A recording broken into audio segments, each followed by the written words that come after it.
जी दोस्तों नमस्कार, स्वागत है आप सभी का आपके अपने YouTube क्लास HTS IQ में। दोस्तों आज हम पढ़ने वाले हैं प्रयोगवाद और नई कविता युग को। इसका प्रारंभ 1943 ईस्वी में सच्चिदानंद हीरानंद वात्स्यायन अज्ञे द्वारा किया गया था।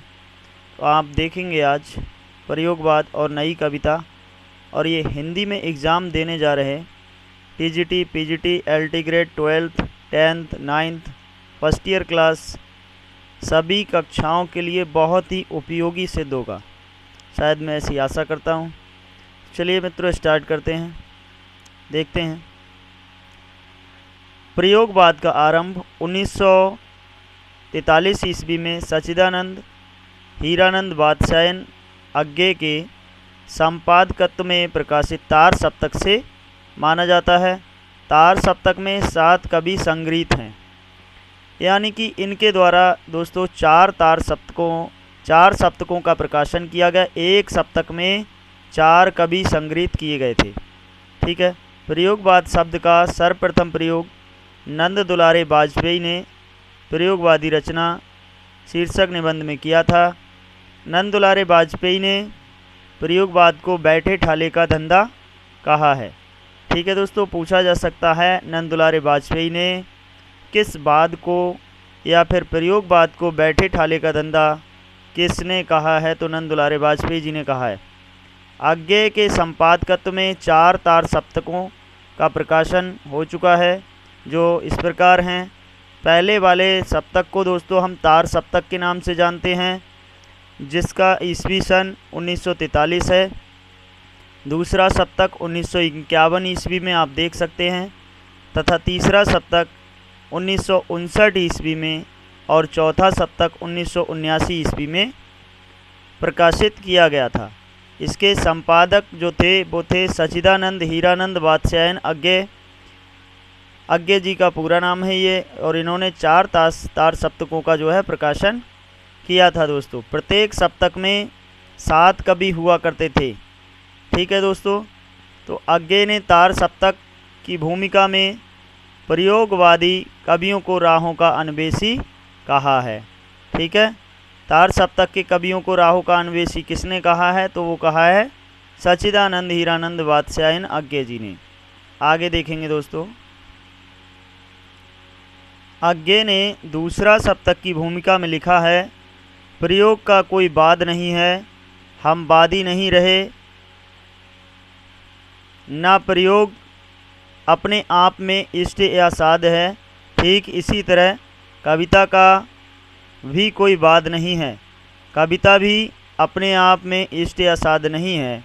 अतः हमें प्रयोगवादी कहना उतना ही सार्थक या निरर्थक है जितना हमें कवितावादी कहना। यह कथन अज्ञे जी का है। दूसरे नंबर पे देखते हैं इन्होंने क्या कहा है। प्रयोग अपने आप में इष्ट नहीं, वह साधन है और दोहरा साधन है, क्योंकि एक तो वह उस सत्य को जानने का साधन है जिसे कवि प्रेषित करता है, तथा दूसरे वह उस प्रेषण की क्रिया को और उसके साधनों को जानने का भी साधन है। तार सप्तक 1943 में संकलित कवियों का काल क्रमानुसार विवरण इस प्रकार है, यानी तार सप्तक में जो कवि हुए हैं, यानी जिसे हम पहला सप्तक कहते हैं, तार सप्तक 1943 में जो कवि थे वो इस प्रकार हैं। अब आप यहाँ देखेंगे, एक तरफ है दोस्तों कवि, उनका जन्म एवं मृत्यु ईस्वी सन तथा जन्म स्थान। अज्ञे जी, इनका जन्म 1911 में हुआ था तथा मृत्यु 1987 में देवरिया में। रामविलास शर्मा जी का जन्म 1912 में हुआ था तथा सन 2000 में मृत्यु हुई थी। इनका जन्म उन्नाव जिले में हुआ था। ठीक है। गजानन माधव मुक्तिबोध का जन्म 1917 में हुआ था तथा 1964 में इनकी मृत्यु हुई थी और इनका जन्म ग्वालियर में हुआ था। प्रभाकर माचवे, इन्हें बलवंत नाम से भी जाना जाता है दोस्तों, प्रभाकर माचवे को। तो 1917 में इनका जन्म हुआ था, 1991 में इनकी मृत्यु हो गई थी और इनका जन्म भी ग्वालियर में ही हुआ था। नेमी चंद्र जैन, 1918 में इनका जन्म हुआ था आगरा में। ठीक है, इनकी मृत्यु अज्ञात है। गिरिजा कुमार माथुर 1918 में इनका जन्म हुआ, 1994 में इनकी मृत्यु हो गई और ये मध्य प्रदेश में इनका जन्म हुआ था। भारत भूषण अग्रवाल 1919 में इनका जन्म हुआ था, 1975 में दोस्तों मृत्यु हो गई और ये मथुरा में इनका जन्म हुआ था। दूसरा सप्तक 1951 में संकलित कवियों का काल क्रमानुसार विवरण निम्नवत है। अब दोस्तों हम इसे भी देख लेते हैं। दूसरा सप्तक में शमशेर बहादुर सिंह 1911 में इनका जन्म हुआ, 1993 में इनकी मृत्यु हो गई और इनका जन्म हुआ था दोस्तों देहरादून में। भवानी प्रसाद मिश्र 1913 में जन्म हुआ, 1985 में मृत्यु हो गई होशंगाबाद में। ठीक है दोस्तों, इनका जन्म हुआ था। शकुंत माथुर 1922 ईस्वी में इनका जन्म हुआ दिल्ली में। हरि नारायण, जिनको घनश्याम व्यास भी कहते हैं, पूरा नाम हरि नारायण घनश्याम व्यास है, इनका 1923 ईस्वी में जन्म हुआ था मध्य प्रदेश में दोस्तों। ठीक है। नरेश मेहता का 1924 ईस्वी में जन्म हुआ था गुजरात में। धर्मवीर भारती का 1926 में जन्म हुआ था, 1997 में मृत्यु हो गई इलाहाबाद में। और रघुवीर सहाय 1929 में इनका जन्म हुआ था, 1990 ईस्वी में इनकी मृत्यु हो गई। कहाँ पर? लखनऊ में दोस्तों। तो ये थे दूसरा सप्तक के कवि। तीसरा सप्तक के कवि, जो तीसरा सप्तक है 1959 में इसको जो है प्रकाशित किया गया है। इसमें संकलित जो कवि हैं इनका जन्मवार विवरण देखेंगे हम क्या है। तो तीसरा सप्तक 1959 में संकलित कवियों का काल क्रमानुसार विवरण निम्न प्रकार है, आप देख सकते हैं। प्रयाग नारायण त्रिपाठी 1919 ईस्वी में इनका जन्म हुआ रायबरेली में दोस्तों। मदन बात्स्यायन 1922 ईस्वी में इनका जन्म हुआ, जन्म स्थान अज्ञात है। विजयदेव नारायण शाही 1924 में जन्म हुआ, 1982 में मृत्यु हो गई, काशी में इनका जन्म हुआ था। कुमार नारायण 1927 ईस्वी में इनका जन्म हुआ था, मृत्यु अज्ञात है और फैज़ाबाद में। सर्वेश्वर दयाल सक्सेना 1927 में जन्म हुआ, 1983 में मृत्यु हो गई, बस्ती ज़िले में इनका जन्म हुआ था। केदारनाथ सिंह 1932 में, ठीक है दोस्तों। कीर्ति चौधरी 1935 में इनका जन्म हुआ था, उन्नाव ज़िले में। ठीक है दोस्तों, तो ये तीसरे सप्तक के भी कवि थे। चौथा सप्तक चलिए देखते हैं। चौथा सप्तक 1979 में संकलित कवि निम्नलिखित हैं। तो चौथा सप्तक 1979 में प्रकाशित किया गया था, संपादित किया गया था सच्चिदानंद हीरानंद बादशाह अज्ञे के द्वारा। और अज्ञे जी प्रयोगवादी कवि हैं, प्रयोगवाद के जनक हैं। ठीक है दोस्तों, तो यहाँ पर देख लेते हैं।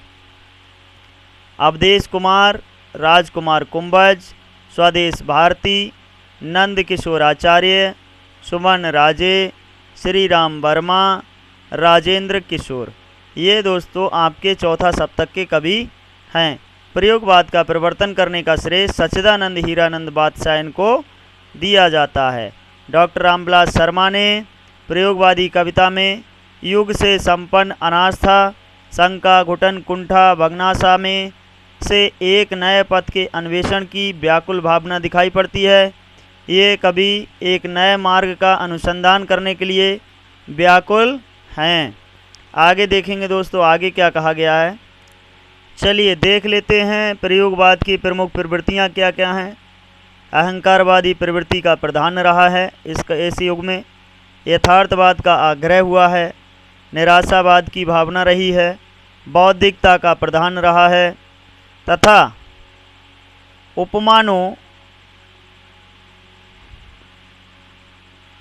की नवीनता, साधारण विषयों का निरूपण, भाषा का प्रयोग, प्रयोगवाद फ्रायड के दर्शन से प्रभावित माना जाता है। फ्रायड मनोविश्लेषणवादी कथाकार हैं, तो अज्ञे जी जो हैं वो भी मनोविश्लेषणवादी कवियों में उनको गिना जाता है, अज्ञे जी को। प्रयोगवाद के संदर्भ में कुछ विद्वानों के मत इस प्रकार हैं। यानी प्रयोगवाद को कुछ लोगों ने परिभाषित करने का काम किया है, तो उसको देख लेते हैं। प्रयोगवाद शैलीगत विद्रोह है, ये कथन किसका है? डॉक्टर नगेंद्र का। नंबर 2, प्रयोगवाद दृष्टिकोण का अनुसंधान है, केसरी कुमार ने कहा ऐसा। ठीक है दोस्तों, आगे नंबर 3, प्रयोग कलात्मक अनुभव का क्षण है, ये कथन रघुवीर सहाय का है। और नंबर 4 पे, समाज के हित में जैसी क्रांति का सतत प्रक्रिया काम है, वैसी ही रचना के हित में प्रयोग की, ये डॉक्टर राम स्वरूप चतुर्वेदी का कथन है प्रयोगवाद के संबंध में दोस्तों। तो आज हम लोगों ने देखा प्रयोगवाद को, संपूर्ण प्रयोगवाद को पढ़ने का काम किया। दोस्तों आशा करता हूँ आपको वीडियो बहुत अच्छा लगा होगा। अगर अच्छा लगा हो तो अपने मित्रों में शेयर करना बिल्कुल ना भूलें और लाइक और कमेंट करना बिल्कुल ना भूलें। हमारा छोटा सा प्रयास आपको कैसा लगता है कमेंट के माध्यम से ज़रूर बताएं। मिलूँगा अगले किसी टॉपिक में, तब तक के लिए बहुत बहुत धन्यवाद। नमस्कार दोस्तों, जय हिंद, जय हिंदी, वंदे मातरम, भारत माता की जय।